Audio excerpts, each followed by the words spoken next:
उपस्थित सभी मान्यवरों को, आदरणीय मंच को मेरा नमस्कार। आज के इस पावन मौके पर हम सब यहाँ इकट्ठे हुए हैं हमारे देश के बहुत इम्पोर्टेंट टॉपिक पे बात करने वाले voting. Like my India my vote, ये टॉपिक जितना सीली लगता है अपन को उतना सीली है नहीं, बहुत इम्पोर्टेंट है। हमें इसके बारे में नॉलेज होना चाहिए। वोटिंग कितनी मस्त है, हर इंसान का वोट कितना इम्पोर्टेंट है हमारे लिए, और हमें वोटिंग करनी चाहिए। ये कहते हैं voting is the pillar of democracy, voting is the pillar of democracy. तो इसी टॉपिक पे मैं बात करने जा रही हूँ। मेरा नाम संजीवनी प्रमोद नांदगाव है। मैं doctor Baba Saheb Ambedkar junior college की स्टूडेंट हूँ। तो यही अपने दो शब्द आपसे साझा करना चाहती हूँ। आज के इस पावन दिन पर मैं बोलूँगी कि वोटिंग करना हमारा राइट नहीं है, हमारी रिस्पॉन्सिबिलिटी है। वोटिंग मतलब ये नहीं है कि हमें करना है क्योंकि हमारा वो राइट है, हमें करना पड़ेगा क्योंकि ये हमारी जिम्मेदारी है। हम इस देश के सिटीजन हैं, we all are the citizen of our nation. तो ये हमारी रिस्पॉन्सिबिलिटी है कि हम अपने रिप्रेजेंटेटिव को चुने और वो हमारी मांगे पूरी करे। वो हमारा मतलब जो रिप्रेजेंटेटिव हम सिलेक्ट करते हैं, हम उसके गुलाम नहीं है, वो हमारा गुलाम है। वो हमारी बातें मतलब सामने रखेगा और हमारी चीजें पूरी करेगा जो हम चाहते हैं। तो कहते हैं कि ये पिलर है, voting is the pillar of democracy. तो मतलब वोटिंग करना ही है, मतलब वो नहीं कि हर कोई वोट कर रहा है। वोटिंग करना फेयर भी होना चाहिए। वोटिंग तो नॉर्थ कोरिया में भी होती है। Elections are also held in North Korea, but is they are fair? वहाँ पे फेयर इलेक्शन नहीं होता है। मतलब जरूरी नहीं है कि जहाँ पे वोटिंग होती है वो कंट्री भी मतलब फेयर इलेक्शन होती है। लाइक इंडिया में भी डेमोक्रेसी है, बोलते हैं India is the largest democracy in the world. India is the largest democracy in the world, but also it is named in North Korea, Democratic Republic of North Korea.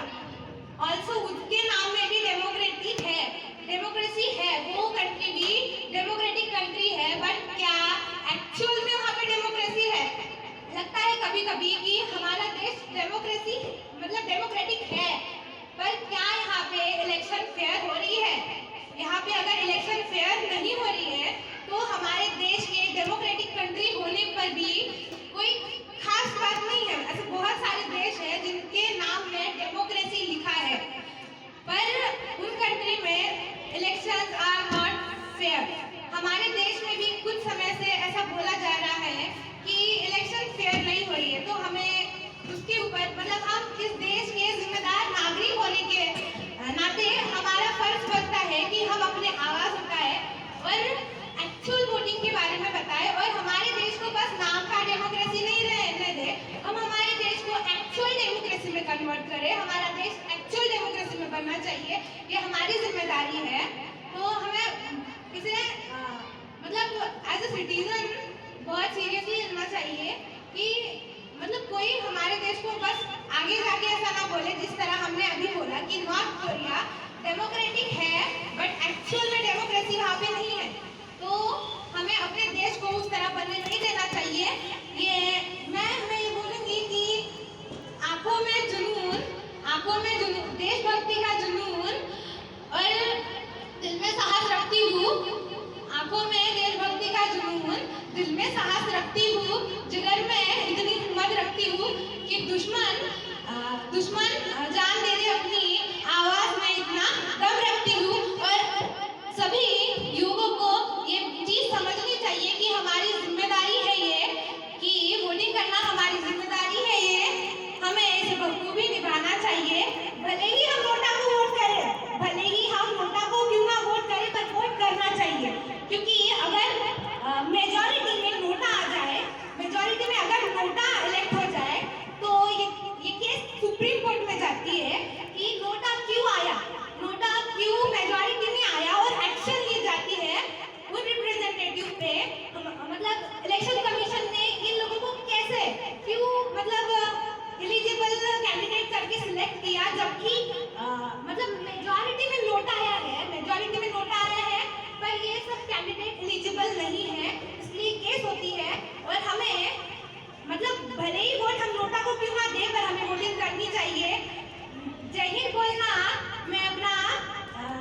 समझती हूँ, जय हिंद बोलना मैं अपना गर्व समझती हूँ